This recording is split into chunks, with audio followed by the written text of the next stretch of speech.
I did not expect this to be this good. MJF versus Jungle Boy.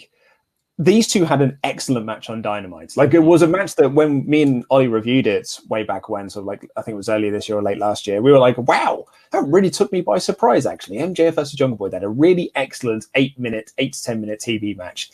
Here, these two completely leveled it up and had an excellent pay-per-view match. This was, I mean, I know like the thumbnail and the title of this is, you know, that this Stadium Stampede was the greatest match ever.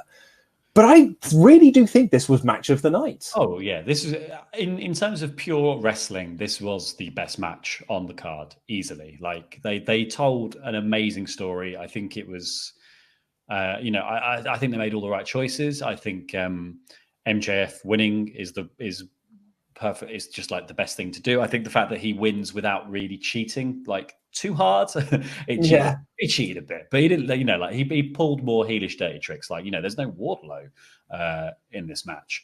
I just think it worked really well. They have amazing chemistry. They play off each other really well. Like, I think the two, you know, you've got Jungle Boy, the sort of ultimate babyface, the babyface who looks, you know, he looks he's got an innocent look, and then you've got MJF, who is almost like you can see the corruption behind his eyes. Like, he's so fantastic, but he also, like, I think his selling is so good. Like, when you see, like, when he takes that reverse Rana on the apron, which obviously is like a heart-stopping moment, but you see the way he lands on his feet and he goes completely stiff and falls down, and it's that kind of it's the selling of someone who you're like, well, I want to see you get punished, because when you fail, he does it in an amusing manner. It's like he's that kind of heel that's like,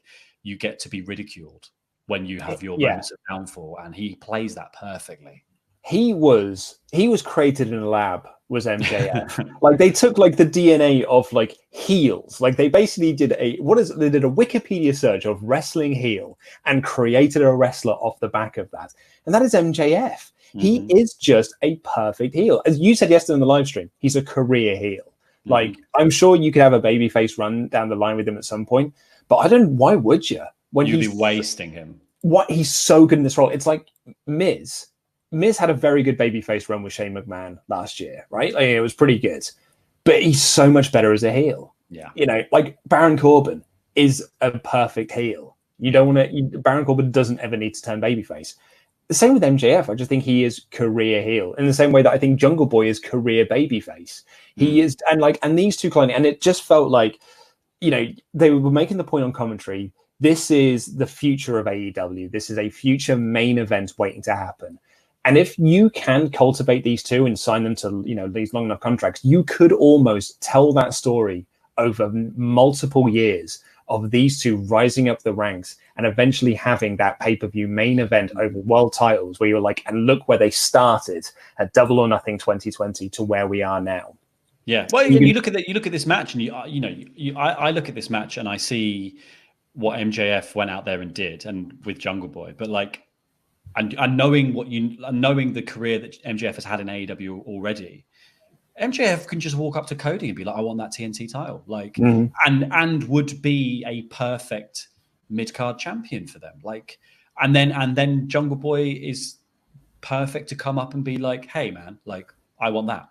Yeah. Like, I came this close. The future of the mid-card in AEW is so nearly like cemented now. I think it's amazing. And as you alluded to then as well, sort of earlier in this review, MJF did do heelish stuff in this match. He faked an injury at one point. He used Aubrey, like pushed Aubrey into the ropes to knock Jungle Boy off the top rope. He bit his hand. But he won this with a wrestling hold. He didn't cheat to win.